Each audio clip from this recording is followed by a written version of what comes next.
Do you need some help spring cleaning your thought life? Well, I have some encouragement and practical tips for you today. My friend Amy Elliott recently wrote a post based on my book. I was so honored that she did that. She loves the picture of the junk drawer that I have at the beginning of the book. And so I thought I would read a little portion of this because she said that we need to clean our thought life out just like we need to clean our junk drawers sometimes. So let me just read this short portion of my book, Transforming Your Thought Life, to you. It says, if my thoughts were visible and I had a magnifying glass to peer into my brain, I'd probably find my careless thoughts also look like a junk drawer, crammed with every imaginable thing from various sources. I just opened my real-life junk drawer.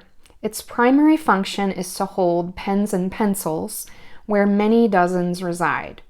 But other flotsam and jetsam from the past 2 decades have ended up in the drawer too. Here's what I found. A light switch for the wall, an unsheathed razor blade, a long-distance calling card circa 2002, several keys to who knows what, a tube of lip balm that's missing a lid, into the trash it goes, micro cassettes for a voice recorder I used during college lectures, wow, a jewel-shaped 10-sided die for some board game, replacement plastic flowers for my hummingbird feeder. These items represent many of my unexamined thoughts. Some thoughts are out of place, like the light switch. Some are downright dangerous, like the razor blade. Some have outlived their purpose, like the calling card. Some thoughts are disgusting, like the lip balm. Why don't we tend to our thought lives? It's because they aren't seen by anyone else, same as the junk drawer. We keep hiding messy thoughts away because we think they don't matter. We undervalue the importance of our thoughts. Our focus turns to our problems without realizing the roots of those problems exist in our ways of thinking. Our thoughts turn into actions, whether good or bad. When the majority of our thoughts are negative, our quality of life suffers. So this is from the Careless Thoughts chapter, and the whole point of this chapter is based on the scripture 2 Corinthians 10:5. We take captive every thought to make it obedient to Christ. So, how do we spring clean our thought life? Well, I have 3 tips for you. One is from my friend Sue Donaldson. She was just talking about a real-life cleaning tip, which is if you spray something on a surface, let it sit for a while and do its job, rather than scrubbing and wearing yourself out. Let the chemical do what it's supposed to do, and it cuts your work in half. So I used to, when I was taking off my nail polish, I would just simply rub real fast.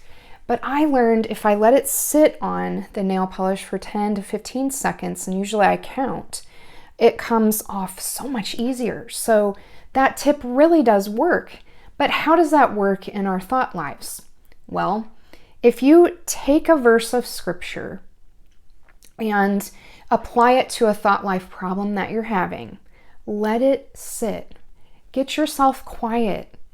Repeat it several times. Focus on different words in the verse and let it really sink in. Let it take its time. So do this for 30 seconds. Do this for a minute.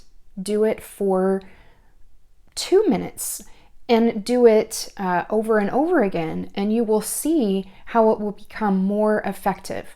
When I've done this, there's a verse that's, it goes something like, set a guard at my lips, and I will link it in the notes below. the more I meditated on that verse, the more the Holy Spirit would bring it to mind right when I needed to guard what I was about to say.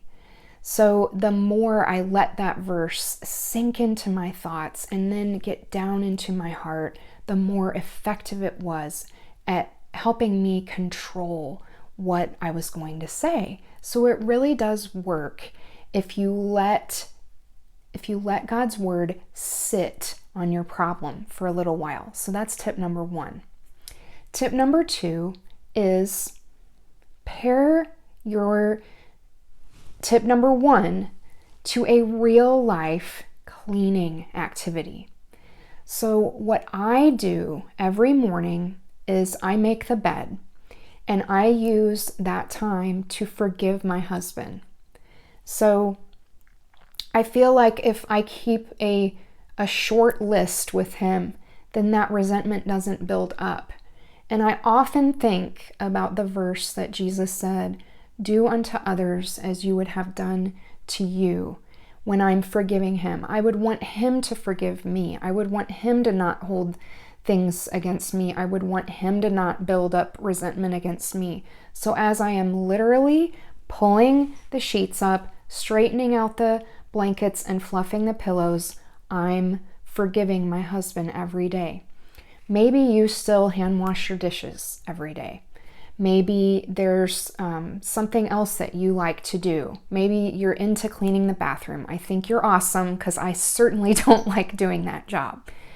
But pair that meditation time for that stubborn sin that you have in your life, that stubborn thought life problem. Pair it with meditating and praying and being intentional about cleaning out that area of your thoughts. So that's tip number 2. Pair it with a real activity. Tip number 3 is to repeat, repeat, repeat. So if you just meditate on a verse once, that's going to be effective in that one moment. But the more often you do it, the more effective it's going to be. So like I said, me meditating on verses of forgiveness every single day, it really helps clean my heart out toward my husband. Me meditating on that verse about guarding the words that come out of my mouth has helped me become way more self-controlled than I had a tendency, just like Peter, the disciple, to put my foot in my mouth over and over again. And it seems like that's happening a lot less because I've been meditating on that verse so much and putting it into practice. So you've got to get into God's word every single day, because the Holy Spirit's going to bring other verses to mind, not just the one that you are choosing to meditate on in the moment. But he's going to work all things together for your good, and he's going to help you conquer those places that are full of stubborn sin. So whatever your sin problem is, I'm just going to go to the contents page of my book. Maybe it's anxious thoughts. Maybe it is fearful thoughts. Maybe it's guilty thoughts. You can find verses that I've pulled out specifically for those thought life problems, actually 17 different categories in my book, Transforming Your Thought Life, Christian Meditation and Focus.